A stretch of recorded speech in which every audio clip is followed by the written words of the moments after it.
Despite the will on both sides to reach a deal on reviving that 2015 Iran nuclear accord, the negotiators are unable to conclude the talks this week. Representatives from Britain, China, France, Germany, Russia and Iran are meeting in Vienna to bring the US back to the Iran nuclear deal and Tehran back into compliance with it. Remember, the US indirectly taking part in the Vienna talks and is placed at a hotel across the street. Analysts have stated that the upcoming Iran election is the main sticking point here. It is acting as a hurdle in the completion of the revival of the agreement. Hence, even Iran's chief negotiator at the international talks on its nuclear program has said that he did not think that they could conclude this week ahead of the election. Russia's envoy Mikhail Olenov has said that questions remain about whether a final document can be achieved.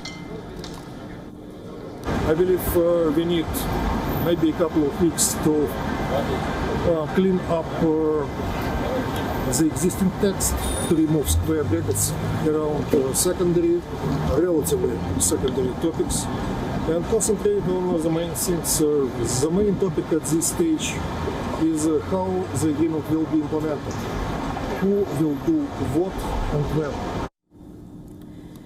The talks' chief coordinator, EU foreign policy official Enrique Mora, who is leading the shuttle diplomacy between Iran and the United States, was expecting a deal in this round of talks.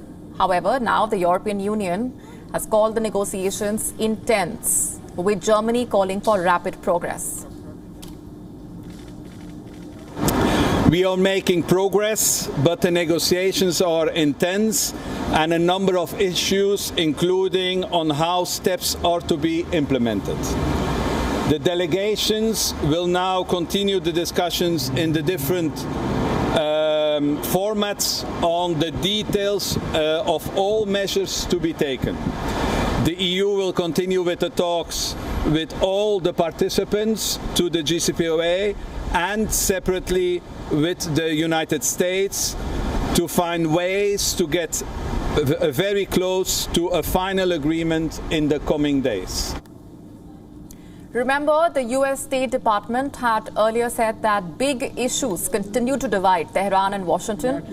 Previous deadlines for mid-May and early June were missed after the sides remained deadlocked over the scope and timing of the sanctions relief, as well as the possibility of the follow-on talks about regional security.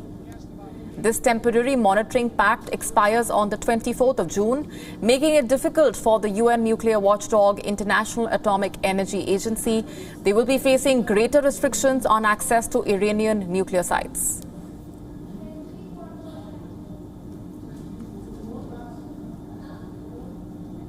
WION now available in your country. Download the app now. Get all the news on the move.